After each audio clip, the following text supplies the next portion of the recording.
So recently I got a comment under one of my Sims 2 one-offs asking how I do my thumbnails, especially for that one. So today I'm gonna show you how I do this.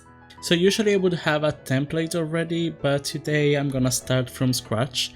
The only thing I did is I already put the logo in and I already adapted my logo to the game's logo. Now what I do usually is I go through the footage and try and see what I can capture and put into the thumbnail.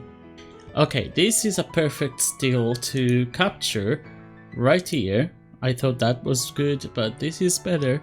So here we go. It makes it easy for me to just do this and then zoom in a little bit, but then I choose the quick selection tool and just do this. This is just a quick tutorial, so I'm not going to make it perfect, but what I would do if I were to spend more time on this is I would go with the lasso tool and just select all of these little details that are a bit harder to capture, I think. But then you have a couple options. You can do layer via copy, you can delete the rest, and then you erase all of the things, you make it a bit better.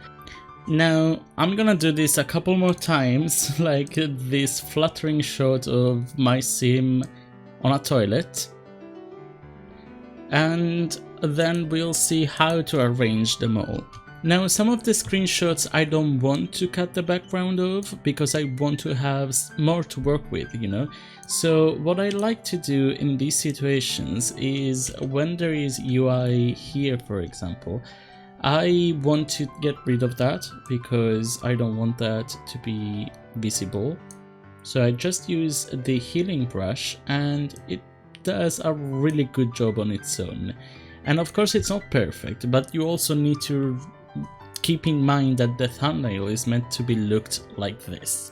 But what I like to do is play with geometry, so I'm gonna select the lasso tool again and just do stuff like this, for example, in which I just take this part of the picture and I will layer via cut, and then I will just expand it a little bit more and do this, for example, and then I'm gonna give it a stroke over here. Let's make it a little bit bigger, and then I'm just going to move things around, like this one, for example. Let's make it a little bit more to the left, and here I think I'm gonna do this instead. Give this a stroke as well. Again, that sounds wrong, that just sounds wrong, but there we go. And then